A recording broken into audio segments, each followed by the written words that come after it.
উপস্থিত আছেন খিলগাঁও থানার অন্তর্ভুক্ত যুবদলের ১ নং ওয়ার্ডের সাবেক আহ্বায়ক আল ফাহাদ কবির। আসসালামু আলাইকুম সম্মানিত এলাকাবাসী। গত কয়েকদিনে প্রবল বৃষ্টিপাতের ফলে সব জায়গায় জলাবদ্ধতা সৃষ্টি হয়েছে। আমরা এই মুহূর্তে দাঁড়িয়ে আছি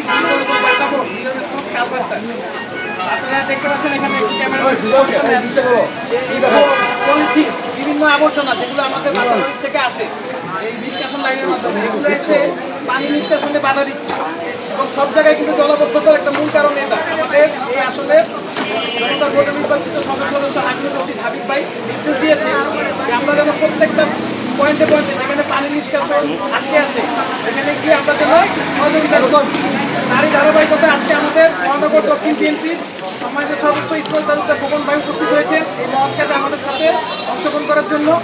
আমাদের মাঝে উপস্থিত আছেন ১ নম্বর ওয়ার্ড বিএনপির সাধারণ সম্পাদক হুমায়ুন কবির ভাই, যুবদল খিলগাঁও থানার সাবেক প্রথম যুগ্ম সাধারণ সম্পাদক মনির ভাই, আমাদের বিজ্ঞান ভাই, নাসির ভাই, যুবদলে আরিফ সেলিম সহ আরও অনেকে উপস্থিত আছেন যাদের নাম নিতে পারছি না। আমাদের জামান ভাই আছেন।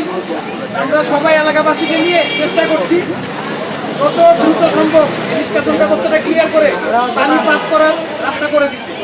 আপনারা দোয়া করবেন এবং একটা অনুরোধ, আপনারা সবাই যাদের বাসার ময়লাগুলো নির্ধারিত স্থানে ডাস্টবিনে বা ময়লা গাড়ি আসলে ফেলবেন, যত্রতত্র এভাবে ফেলবেন না। আমাদেরই সমস্যা হবে, রাস্তাতে ময়লা পানি। ধন্যবাদ।